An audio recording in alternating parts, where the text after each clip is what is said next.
வணக்கம். நாளை நமது திரைப்படம் Shri Durga creations movie sir first படம். இந்த படம் ஒரு அரசியல் விழிப்புணர்வு பற்றிய படம். உனக்கான அரசியலை நீ தேர்ந்தெடுக்காவிட்டால் நீ வெறுக்கும் அரசியலால் ஆளப்படுவாய் அப்படின்ற ஒரு லெனினோட வரிகள் தான் இந்த படத்தோட கதையை.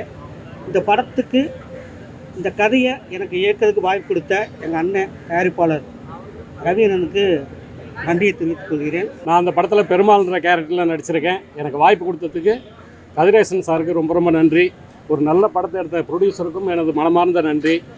இந்த படத்தை பார்த்தீங்க நீங்கள் எல்லாரும். இந்த படம் எப்படி இருக்குன்றது உங்களுக்கு தெரியும். அடுத்த கட்டத்துக்கு இந்த படத்தை எடுத்துக்கொண்டு சேருங்க. தூங்கி ஏந்திரிச்சு படுக்க போகிற வரலையும் ஒவ்வொரு நாளும் ஒவ்வொரு அரசியல் இருக்குது நம்ம நாட்டில். நாம் வாழ்கிற இடத்துல தெருவில் போயிட்டு ஒரு தண்ணி பானை வச்சு தண்ணி ஊற்றினா கூட அதை நீ வைக்கக்கூடாது, நீ ஏன் வைக்கிற அப்படின்னு கேட்குறவங்களாம் இருக்காங்க. நான் இருக்கிற இடத்துல ஒரு மரக்கன்று நட்டேன், அது நீங்கள் வைக்கக்கூடாதுங்க அப்படின்னாங்க. அப்போ தான் தெரியுது ஒவ்வொரு ஏரியாவிலையும் ஒவ்வொரு அரசியல் இருக்குது அப்படின்றது. இந்த படத்தை அடுத்த கட்டத்துக்கு எடுத்துகிட்டு போங்க. இது உங்கள் கையில் தான் இருக்குது. ஊடக பிரமாக்கள் நீங்கள் தான் எங்களை உருவாக்கணும். எல்லாருக்கும் வணக்கம். நான் இந்த படத்தில் இந்துன்ற கேரக்டரில் பண்ணியிருக்கேன். இந்த வாய்ப்பு கொடுத்த எங்கள் டைரக்டர் ரொம்ப நன்றி சொல்கிறேன். ஒரு சின்ன கேரக்டர் பண்ணியிருக்கேன், பட் ஆனால் அது மக்கள் தான் எப்படி இருக்குன்னு சொல்லணும். படத்தை பார்த்துட்டு உங்களோட ரிவ்யூ சொல்லுங்கள். நன்றி.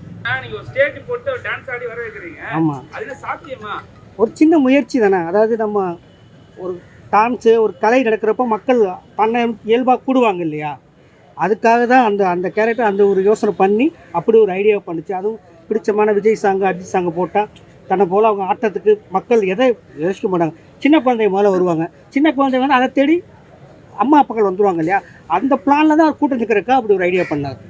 இப்போ ஆணவ கொலைகள் அதிகமாயிடுச்சு. ஸோ இந்த நேரத்தில் இந்த படத்தை விட்டாவும் சொல்லிட்டு தான் இந்த படத்தை ரிலீஸ் பண்ணுறீங்களா? அப்படிலாம் இல்லை. இந்த படம் எடுத்து நாங்கள் முன்னாடி எடுத்துட்டோம்.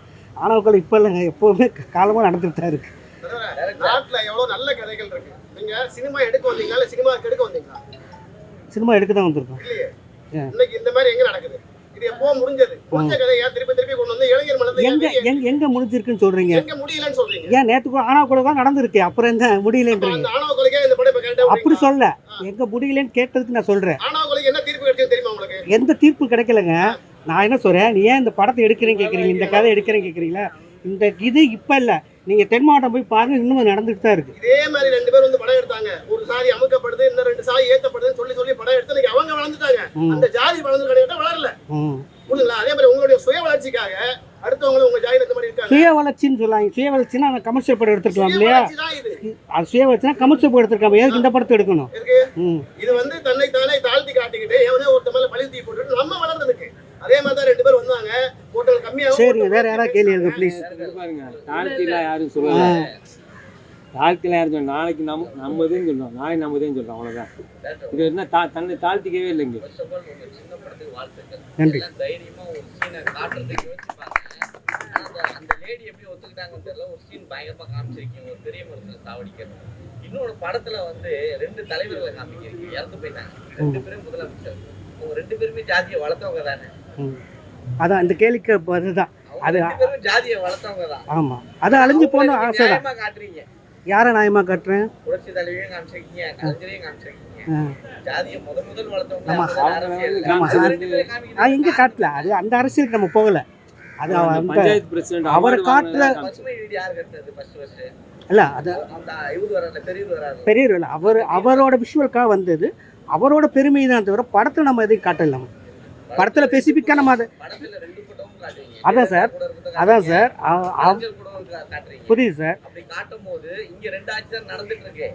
அதான் சார் புரியுது. அவரோட கிராமத்தை நடந்த விஷயம் சொன்னது தானே தவிர ஸ்பெசிஃபிக்கா நம்ம படத்துல நம்ம வைக்கல. சார், படத்துல எவ்வளவுதான் ஹெல்ப் பண்ணாலும் அந்த ஜாதி வீடு காட்டுறீங்களா, ஏன் மென்ஷன் பண்ணிருக்கீங்க? ஏன்னா ஒருத்தர் அவங்க நினைவுல சரியா இருக்காது, அவங்களை காப்பாற்றி எதுவும் பண்றாங்க, அப்பவும் ஜாதி வரி ஒன்று வருது, எதுல அதை மென்ஷன் பண்றீங்க? எங்க வருது இல்ல, அவங்க பைத்தியமா இருப்பாங்க. ஆமா, காப்பாத்தினவங்களை நம்ம எப்பவுமே அதான் கேக்குறீங்களா? புரியுது. என்ன இதுக்கு என்ன அர்த்தம் சொன்னா, நம்மளை எல்லாரும் படங்கள் என்ன பண்ணா ஆண்கள் தான் ஜாதியை வளர்க்குறதுன்னு சொல்லுவாங்கல்ல. நம்மளை அறியாமலே பெண்கள் மூலியமா நிறைய ஜாதி கடத்தப்படுது. அது அவங்களுடைய நம்மளை அறியாமலே கடத்தப்படும். பெண்கள் மூலியமாகவே நிறைய ஜாதி கடத்தப்படுறது கிராமம். அதை பதிவு பண்ணுறதுக்காக தான் அதை வச்சு நீ என்ன தான் இது பண்ணாலும் என் கிராமத்தில் ஏன் இப்படி என்னைய குணப்படுத்தின அப்படின்ற ஒரு இதுதான். படத்துக்கு கலர் வந்து நாளை நமதேன்னு வச்சுட்டு காவி கலர்ல இருக்கு. ஆனா ஐயோ, அந்த கடைசி சீன்ல பெருமாளை கொலை பண்ணிட்டீங்க. அந்த காவி கலரை பற்றிலாம் இல்லை. சூரியன் உதயம் வரல. சார் அந்த பெரிய மனுஷர் செத்தாரா இருக்கிறாரா சார்? அவர் அம்மாவோட கூட்டிட்டு இறந்துட்டாரு. இந்த டெத்தை காட்டுறீங்க, அதை காட்டவே இல்லையே. அதான் அந்த சாங்லேயே இறந்துட்டாருன்னு காட்டுவோம். நீ ஆனா ஒரு பாராட்டுகள் சார், மேலத்தேரு மக்களும் கொண்டாடுற மாதிரி நியாயமா ஒரு படம் எடுத்து நன்றி சார், அதுக்காக வாழ்த்து. Thank you sir. டைரக்டர் சார், நீங்க சொன்ன விஷயத்தை ஆணித்தரமா சொல்லிருக்கீங்க. பத்திரிகையில் அவங்க ஒப்பீனியன் சொன்னது தப்பே இல்லை. சார் ஒன்று சொன்னாரு, அது அவரோட ஒப்பீனியன். ஆனா உண்மையை கரெக்டா சொல்லியிருக்கீங்க. ஜாதி வரி கண்டிப்பா இருக்கு, எல்லாத்துலயும் இருக்கு. ஜாதிக்குள்ள இருக்கு, வராண்டி ஜாதியிலே சொல்றேன், எங்களுக்குள்ளேயே பல உள்ளுக்குள்ள பரிமாணங்கள் இருக்கு. சொன்னதை ஆணித்தரமா சொல்லியிருக்கீங்க, அழுத்தமா சொல்லியிருக்கீங்க. அந்த பெண் கேரக்டர் மனம்னா பட்டாங்க. படம் வெற்றி பெற வாழ்க்கை. இந்த கதை எடுக்கும்போது உங்களுக்கு என்ன சார் பிரச்சனை வந்தது? நீங்க ஒரு இந்த கதை எடுக்கும்போது என்னென்ன பிரச்சனை வந்தது? ஏன்னா கண்டிப்பா வந்து நீங்க ஒரு கிராமத்துல போய் எடுத்திருப்பீங்க, அங்கேயே ரெண்டு கம்யூனிட்டி இருப்பாங்க. உங்களுக்கு ஏதாவது பிரச்சனை இருந்தா சொல்லுங்க. எந்த பிரச்சனையும் நடக்கலை. ஆக்சுவலாக அது எடுத்தது சிவகங்கை பக்கத்தில் ஒரு 2 கிராமம். அந்த கிராம மக்கள் ஃபுல் சப்போர்ட் தான் பண்ணாங்க. அதாவது இந்த காலனி பகுதியை காட்டியிருக்கோம் இல்லையா, அது ஒரிஜினல் காலனி, அந்த மக்களே நடிச்சிருக்காங்க.